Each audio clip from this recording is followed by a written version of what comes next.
This week, I've had some time to reflect on why it is so difficult for me to collaborate at times. I don't know if anyone else has this same struggle, but I have a hard time knowing how and where to delegate and to let things just kind of the chips fall where they may.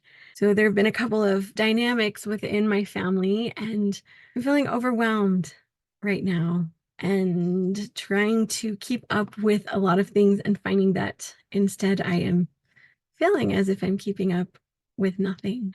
I reached out in our family group chat that includes all of the children that live in the home that are 15 and up.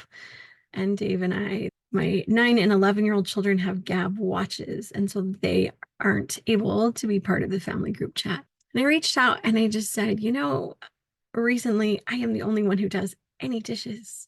And there are a lot of capable people who live here. And if you each did dishes 2 loads a week, I mean, we really do about 2 loads a day at our house. If you each did 2 loads a week, that would be 10 loads that I did not have to do. And there are a lot of other things that I could be doing that would also benefit our home and help us to kind of do some decluttering that is overdue and start to dig us out, And one of my children also struggles with this piece of being able to share the load together. And I appreciate her care and her concern, but it makes her feel like she just needs to take on 10 loads a week. And that we can't count on the other people, and we can't always count on the other people. She's not wrong. However, I only asked her for 2 loads a week, and that was the piece. That was the piece that I was asking from her specifically.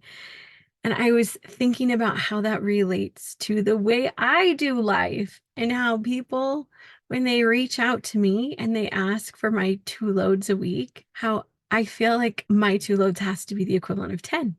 2 isn't enough. What if other people don't do what they are supposed to do? But here's the thing. When we approach life in that way, we remove the incentive, the responsibility, the accountability, the learning experiences from the people who are supposed to be responsible for doing the other 8 loads. We do them a disservice. We do ourselves a disservice because then we are overwhelmed. But we also do them a disservice because we are not having the kind of healthy boundaries that create strong communities. One of the things that Brené Brown said that has stood with me, and I'm sure I've mentioned it in a previous episode, was that the most boundaried people are the most compassionate people. And this is part of why this is. It's because if you do your 2 loads of dishes and you feel this contribution and you feel this compassion on your mom, who might be overwhelmed because she has a lot of kids and she's trying to do a lot of things, and there's just a lot of responsibilities, but you do your 2 loads, you do them cheerfully, you do them gratefully, you do them with the spirit of compassion. When you try to do the 10 loads, what happens? You have crossed your own personal boundaries. You don't feel good anymore about the effort that you're giving because there's this hidden resentment, or maybe not hidden. Maybe it's not a hidden resentment. Maybe it's an outward resentment where you are feeling resentful of the other humans who live in the house, who could be, who should be contributing. And you feel like you're carrying their load and you start to look at them like they're a burden. And if you're feeling that, you are not feeling compassion.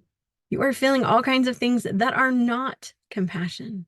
And there are times when I have done this to myself many times. So, I am not coming in here to say I am the guru and I know all the answers. And also I am the perfect example. I'm saying this is what life is trying to teach me right now. And maybe it is teaching you this too, which is stand up for the responsibilities that are yours.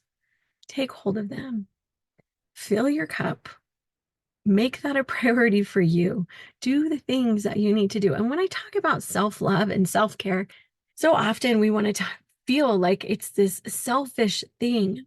That's not what I'm talking about. Self-care, self-love might look like putting yourself to bed early and getting off your phone. There's nothing selfish about that. Self-love, self-care might look like making yourself a healthy meal and eating something that's nourishing for you. It might look like taking 20 minutes out of your day to schedule some playtime that is recreational for you. What does play look like? There's a whole book about it that's really good. I'm actually due for a reread, so I'll review that in the next few weeks.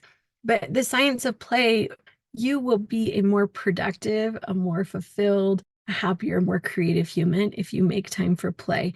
And what constitutes play, I remember one of the definitions from that book, it has to do with those things that we participate in where we lose track of time, which means, and not in a mindless way, like watching episode after episode of some show. That's not really what we're talking about. But when you find something that is immersive for you, for some people, it might be something like woodworking. Whereas for someone else, woodworking might feel like work, right? It could be, doing puzzles. It might be something artistic, creative with music, with the arts. It could be actually playing board games. But for some people, that might not be it. And board games might feel painful. So what constitutes play for you might be different than someone else. But that is a key component of self-love and self-care.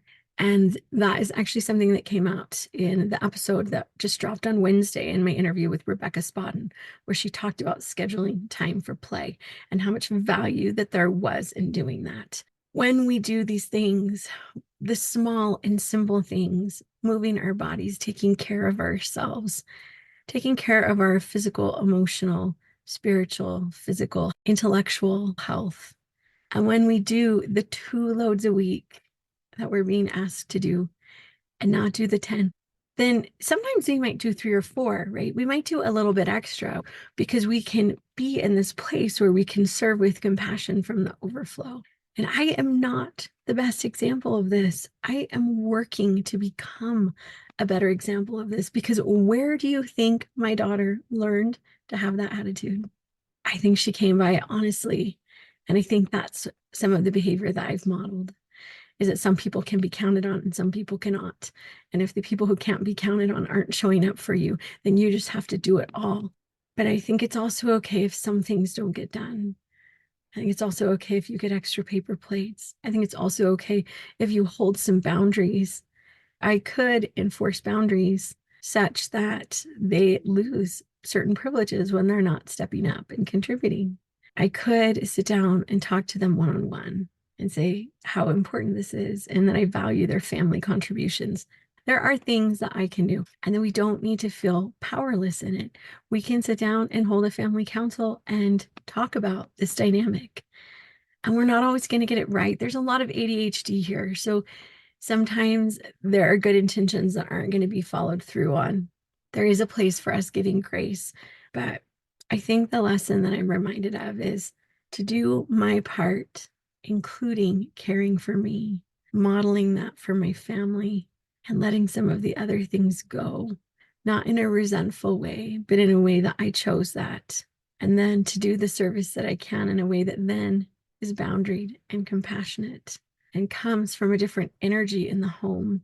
We all know that the energy in the home is greatly influenced by the women that live there. Okay, so it's interesting that I recorded most of this episode this morning. I had not yet reread the courage, compassion, and connection section in Brené Brown's Gifts of Imperfection, which is the book that we are reading as a Solidarity Sister book club. We're meeting weekly on Thursday nights on Zoom to discuss. But that is so much of what I was already working with this week. And our meeting tonight, it was so good. It's just so good to be able to connect in a safe space. I feel like the universe is really conspiring to teach me these lessons. I'm kind of trying to work through, again, this whole concept about how the most compassionate people are the most boundaried people, and the idea of how these boundaries really do help us to create better connections with the people around us. It's all in this section of Brené's book. So I'm reading it earlier today going, oh yes, this is the lesson I needed this week. So I hope that it was also a lesson that you needed this week and that it was helpful to you. And if you are not in our book club, I would still love to have you join us. We have 13 weeks left. We're just going slowly, collectively, as a community, through this book so that we can step by step try and apply the things that we're learning. It's backed by phenomenal research, and if you are not familiar with Brené Brown, please become familiar with Brené Brown. So let's pull together this week. Let's take care of ourselves, take care of our families, and know that if this is a struggle for you, I feel you, for real. And that's why we're here. It's that solidarity. So thank you for being a valued member of the Solidarity Sister community. We needed you. Solidarity Sister.